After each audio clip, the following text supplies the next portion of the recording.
Bismillahirrahmanirrahim. Ada banyak orang bahkan mungkin kita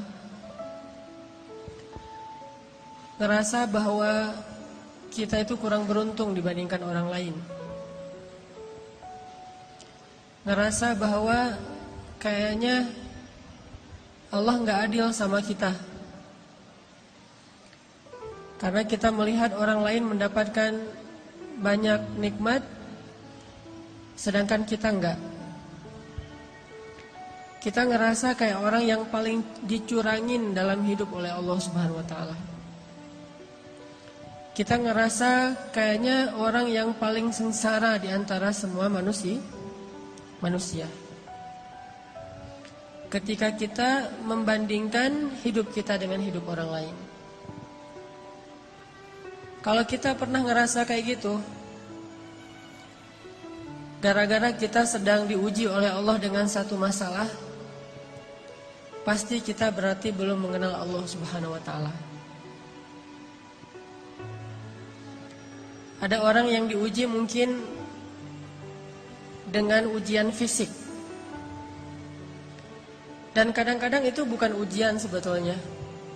Dia aja yang tidak mampu bersyukur atas nikmat fisik yang Allah berikan. Dia ngerasa warna kulitnya adalah ujian. Kayak saya gitu. Alhamdulillah ini mah bukan hitam, eksotis. Ada orang yang ngerasa jenis rambutnya adalah ujian. Ada orang yang ngerasa tinggi badannya adalah ujian. Ada orang yang ngerasa bentuk hidungnya adalah ujian.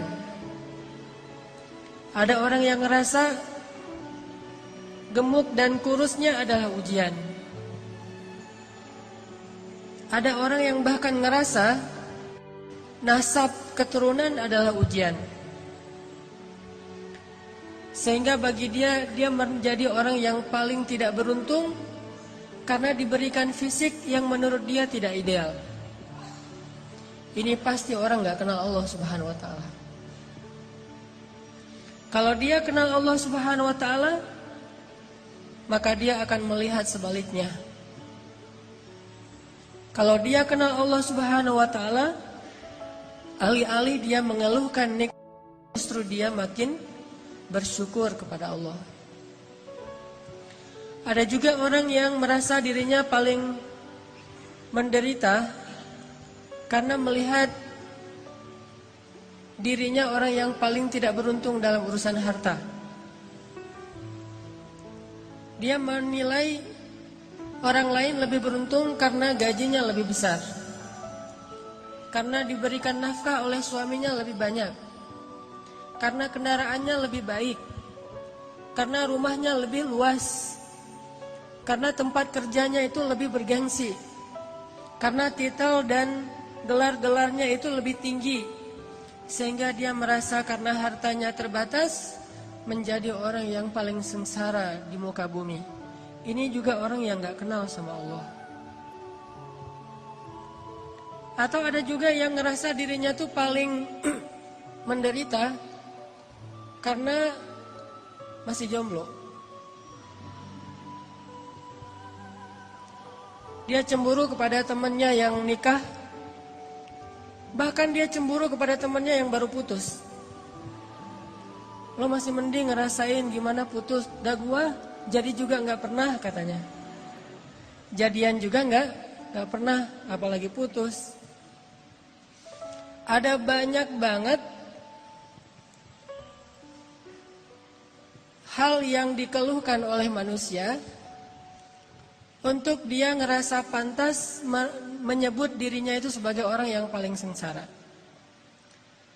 Ada banyak hal yang dianggap oleh manusia itu pantas dikeluhin kepada Allah Subhanahu wa taala karena memang dia ngerasa dicurangin oleh Allah Subhanahu wa taala.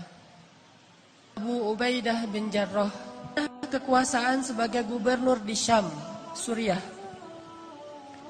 Sehingga suatu hari ketika dia sedang memantau keadaan rakyatnya, lagi belusukan, keliling-keliling gitu. Abu Ubaidah pernah melewati suatu hutan yang tidak ada penduduk tinggal di sana. Tiba-tiba Abu Ubaidah bin Jarrah menemukan sebuah gubuk kecil di tengah hutan. Ini lagi lewat nih bersama pasukannya, kayak lagi ada ekspansi gitu. Tiba-tiba ngelihat tiba-tiba Abu Ubaidah melihat sebuah gubuk di tengah hutan. Terus karena penasaran, Abu Ubaidah pun mendekat ke gubuk itu. Dari luar gubuk, Abu Ubaidah mendengar suara seorang laki bertahmid kepada Allah. Dari luar kedengaran ada seorang laki-laki bertahmid kepada Allah. Dia berucap, Alhamdulillah, Alhamdulillah, Alhamdulillah, Alhamdulillah, Alhamdulillah, Alhamdulillah. Terus dia bertahmid, memuji-muji Allah Subhanahu wa Ta'ala. Sehingga akhirnya Abu Ubaidah menjadi kepo. Mulailah Abu Ubaidah stalking, ngepoin, ini siapa nih yang punya akun? Kok postingannya itu positif terus gitu? Postingannya itu memuji-muji Allah. Allah maha baik, Allah baik banget, Allah luar biasa, Allah keren, Allah apa. Terus memuji-muji Allah Subhanahu wa Ta'ala. Terus begitu. Sampai akhirnya Abu Ubaidah penasaran.